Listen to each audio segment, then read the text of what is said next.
Sound check.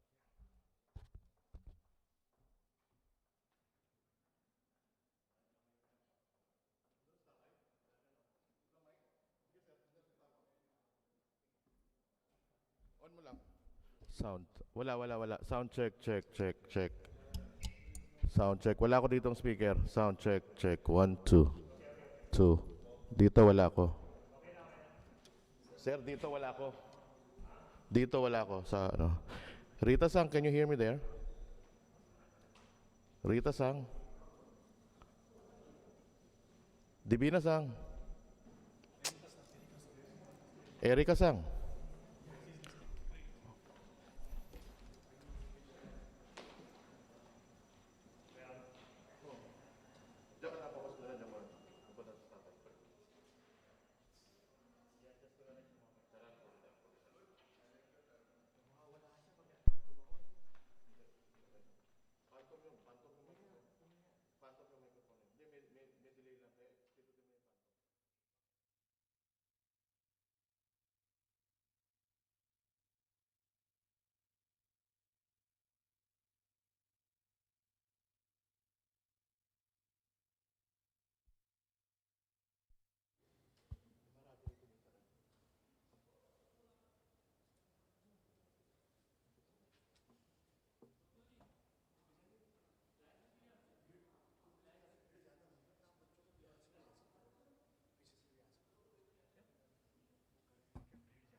हाँ अभी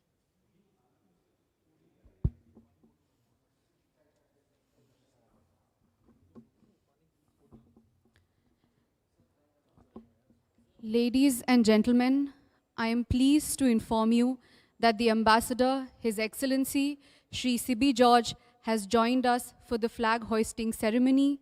I request the audience to make way for the Ambassador to pass through.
Ladies and gentlemen, I now request you to kindly step inside.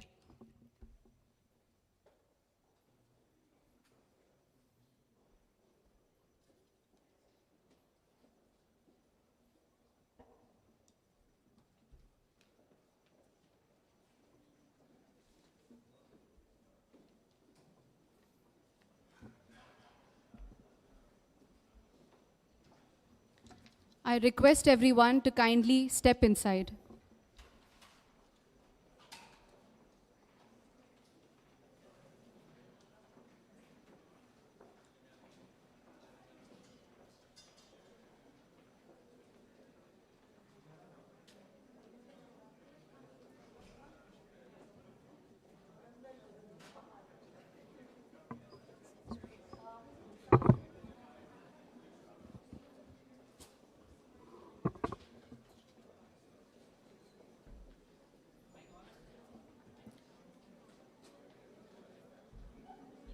I would like to request the audience to kindly settle down. Hello. I would also request the audience to kindly maintain silence as a sign of respect to the occasion of our Republic Day.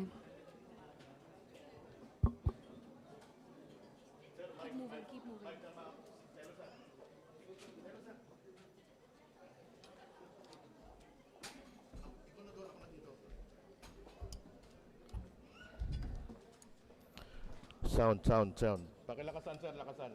Sound check. Sound check, 1, 2, 1, 2, 1, 2. Sir, pakilakas. I request everyone in the audience to please settle down. Thank you.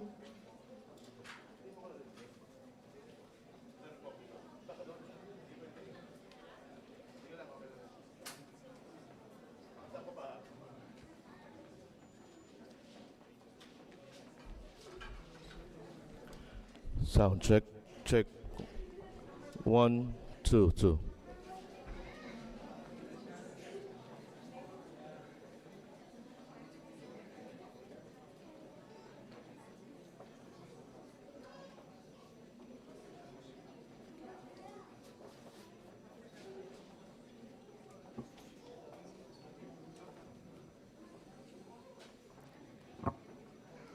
I request everyone in the audience to quickly settle down so that we can begin with our program. Thank you.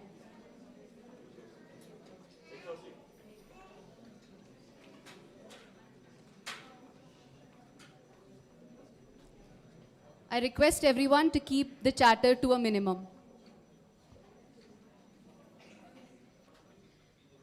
Good morning, everyone, and a very happy Republic Day to you all. Today, we have come together to celebrate the 75th Republic Day of our great nation.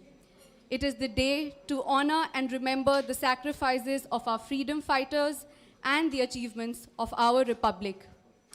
I would now like to invite the Ambassador, His Excellency Shri Sibi George, to kindly read the Honorable President's address to the nation, followed by his own remarks. I also request the audience to please maintain silence so that everyone can hear the Ambassador's message clearly.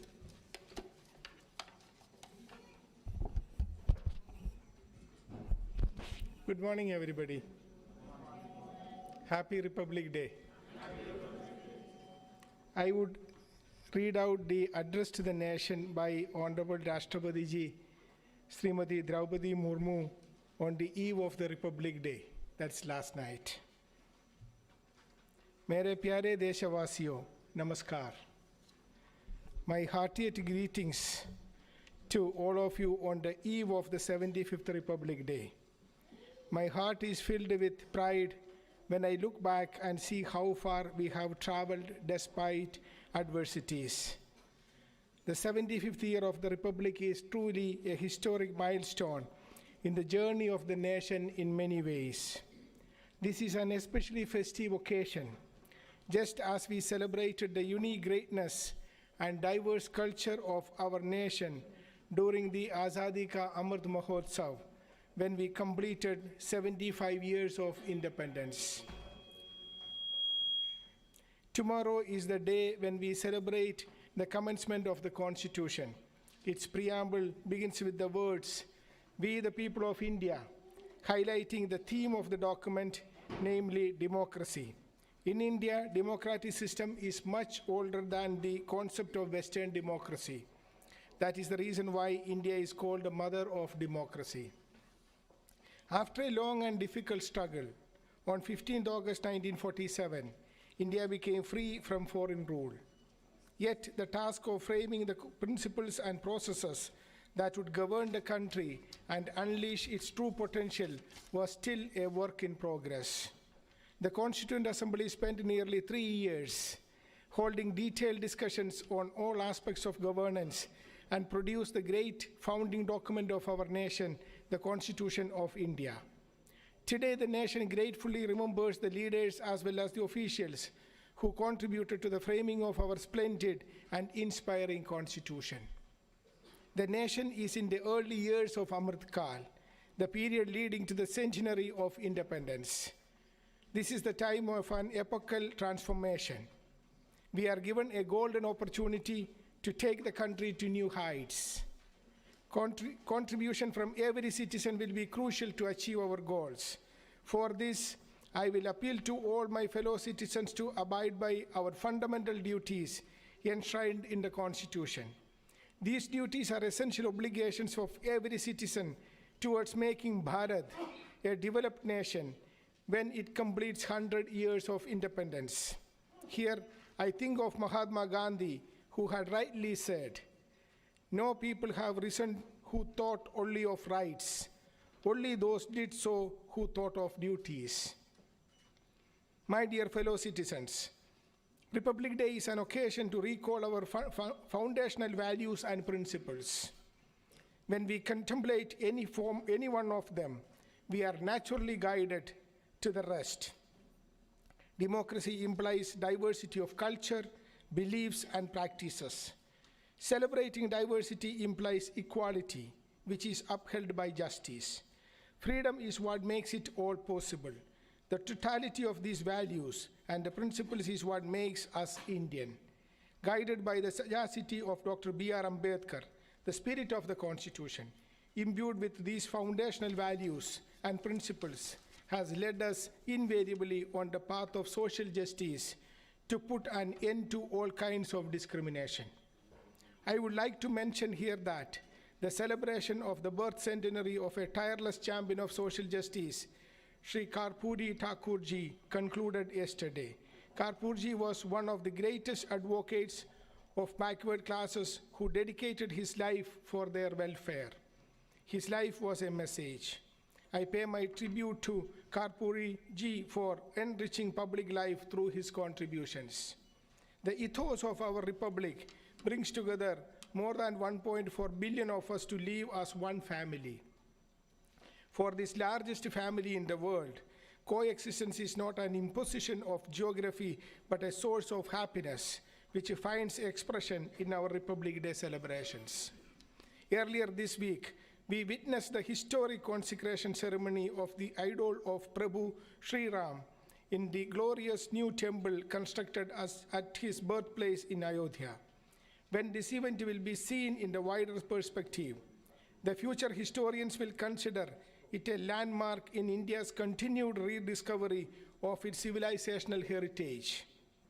The construction of the temple commenced after the due judicial process and the decision of the highest court of the land. Now it stands as a grand edifice, giving a befitting expression not only of people's faith, but also as a testament to people's enormous trust in judicial process. My dear fellow citizens, our national festivals are momentous occasions when we together look back and look ahead.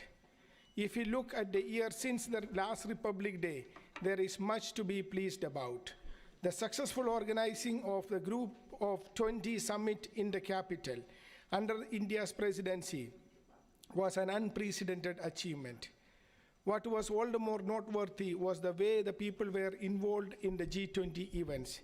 The ideas and inputs traveled not downwards from the top, but upwards from the bottom. The magnificent event provided lessons for all in making citizens participants in strategic and diplomatic matters, that are in the final analysis going to shape their own future. The G20 summit also boosted India's emergence as the voice of the global south, adding a necessary element to the international discourse. We also progressed further towards the ideal of gender equality when the Parliament passed the historic Women's Reservation Bill. I believe the Nari Shakti Vandan Adhiniyam will prove to be a revolutionary tool for women's empowerment. It will also go a long way in improving the process of our governance. When more women will be involved in the matters of collective importance, our administrative priorities will be more in tune with the needs of the masses. It was also the year when India went to the moon, becoming the first to land on the lunar South Pole region. After Chandrayaan-3, the Indian Space Research Organization rolled out a solar mission as well. Recently, Aditya L1 was successfully put into the hollow orbit. We began the new year with the launch of our first X-ray polarimeter satellite called ExpoSat, which will study space mysteries like black holes. Many more space missions are planned in the current calendar year. I am happy to add that India's space journey is slated to cross new milestones.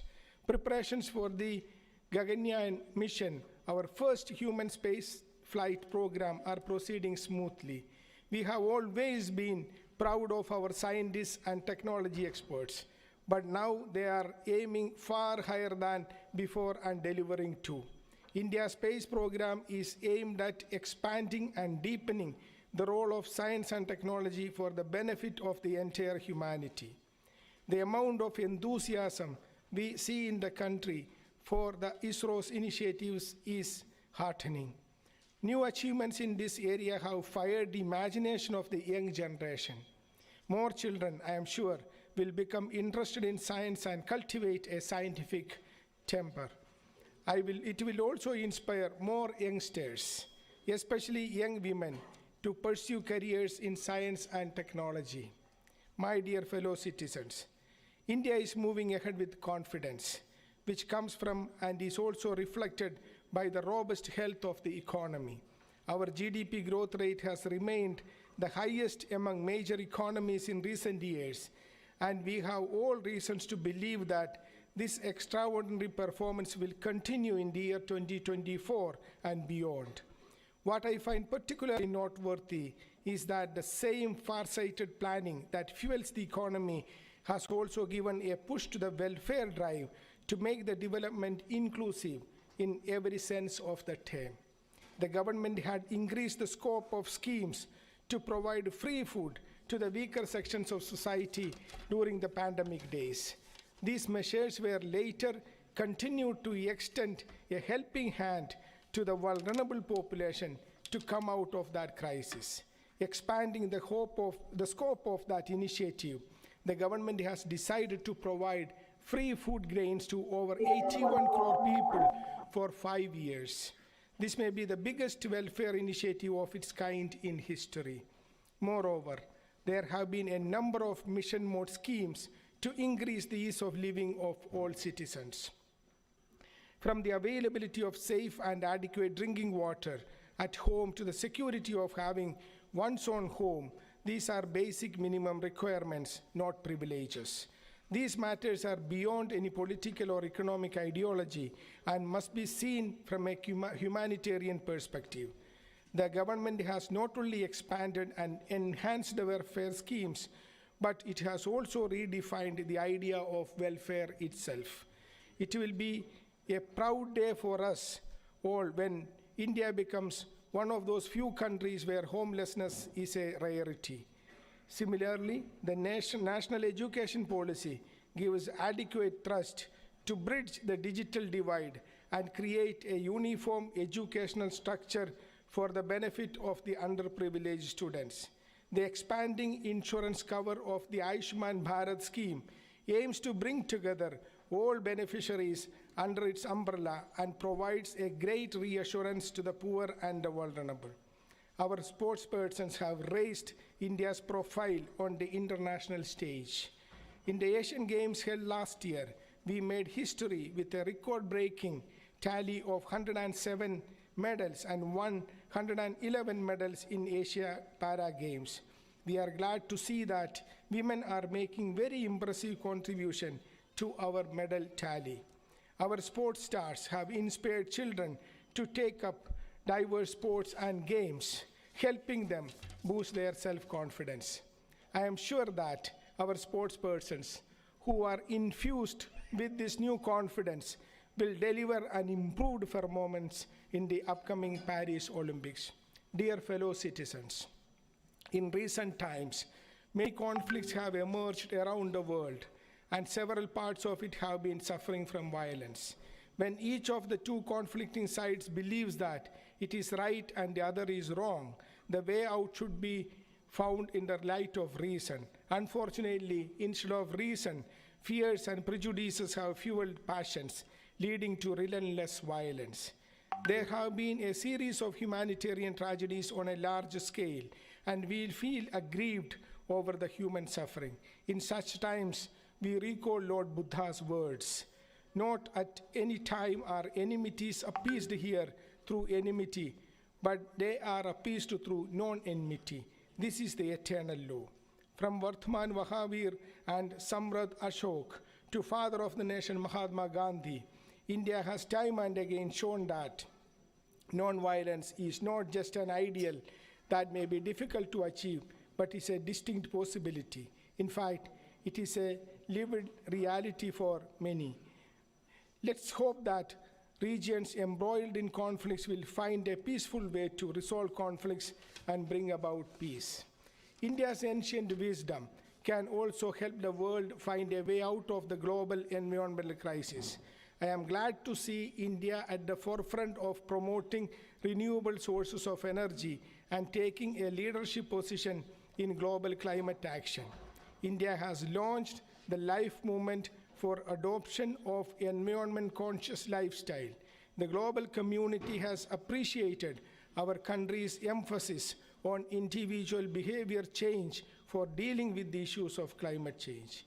People everywhere can and must contribute by bringing their lifestyle in tune with Mother Nature. That will not only help save the planet for the generations to come, but will also enhance the quality of life. Dear fellow citizens, the period of Amrit Kal is also going to be the period of unprecedented technological changes. Technological advances like artificial intelligence and machine learning have moved from headlines into our daily lives at a breathtaking speed. There are numerous areas of concern in the foreseeable future, but there are also exciting opportunities ahead, especially for the youth.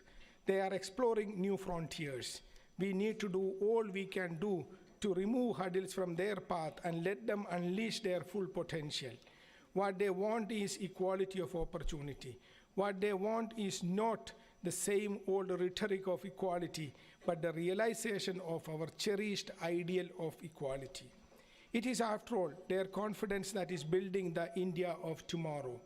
Moreover, the mind of the youth is shaped by teachers who are the real architects of the nation's future. I would also like to make a thankful mention of our farmers and laborers who toil silently and make a mighty contribution to creating a better future for the nation. On the eve of this auspicious occasion, India also gratefully salutes the members of our armed forces, police, and paramilitary forces, without whose valor and vigil we would not have scaled the great heights we have. Before I conclude, let me offer my greetings to the members of the judiciary and civil services. My Republic Day greetings to the officials of India's missions abroad and Indian diaspora community. Let us all dedicate ourselves to serve the nation and fellow citizens in every way we can. My best wishes to all of you in this endeavor. इस शुभ संकल्प को सिद्ध करने के प्रयास हेतु आप सभी को मेरी हार्दिक शुभकामनाएं। धन्यवाद।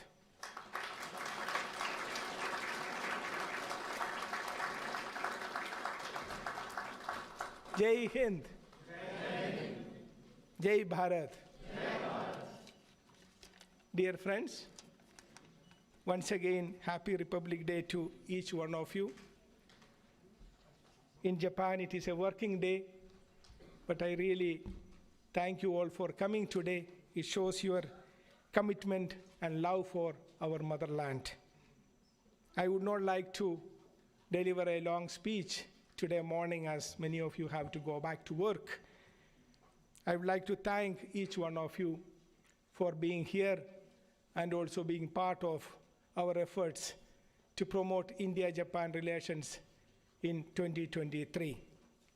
For India, it was a great year. As we all heard our Honorable Rashtrapati Ji said, it was a great year for India at multiple levels. Chandrayaan mission, G20 summit, which became a mass movement. Every citizen celebrated it. The whole world realized and recognized India's transformation, its economic transformation, its digital transformation.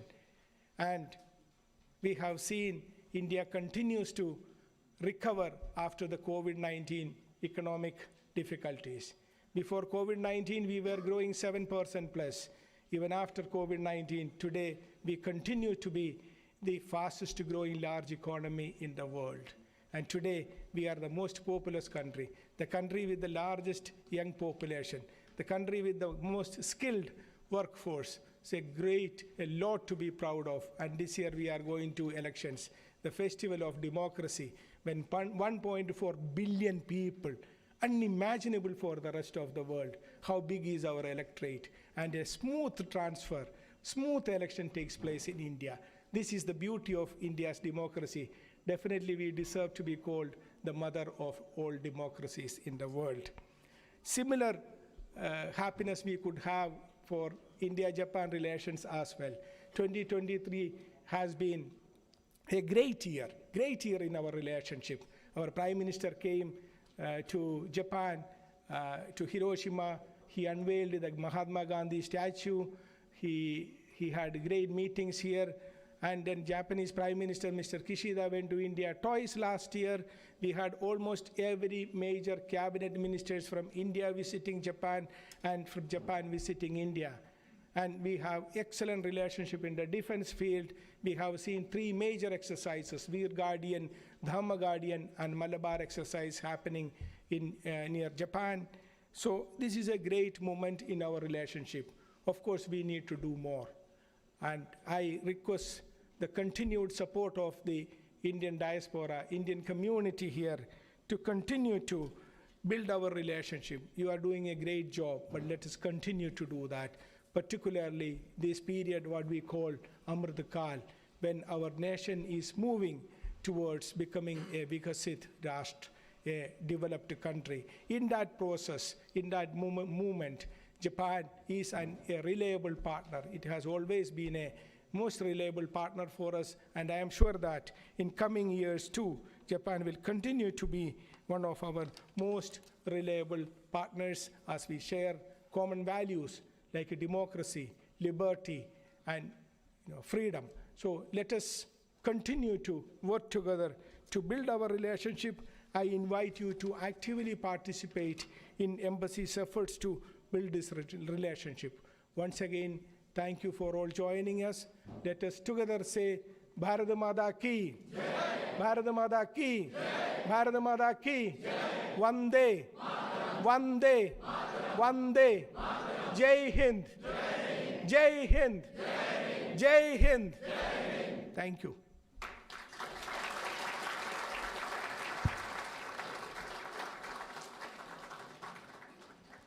Thank you, sir. Now, to add color and vibrancy to our celebration, we have some performances lined up for you. First, I would like to invite the esteemed members of our Embassy Club who will be presenting the song Vande Mataram before you.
I request everyone to please maintain silence. Thank you.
Thank you everyone for this stellar performance. I would now like to invite the students of Global Indian International School who will be presenting the patriotic song Bharatam Bharatam Bhavatu Bharatam before us.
Thank you.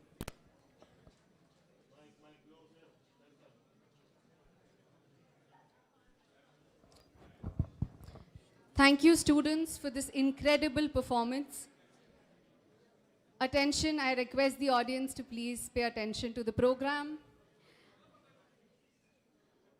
I would now like to invite the students of India International School in Japan, who will be presenting a beautiful rendition of patriotic songs before us.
Thank you, students, for this captivating performance.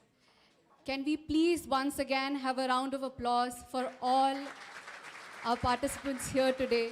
Thank you.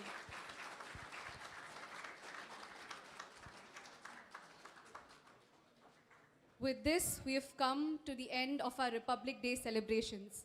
Let us all pledge to work towards the progress and development of our great nation and to protect the rights and freedom of all its citizens.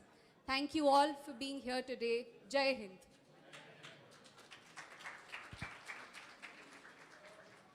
I request everyone to collect refreshments from the counter at the other end of the hall on your way out. Thank you.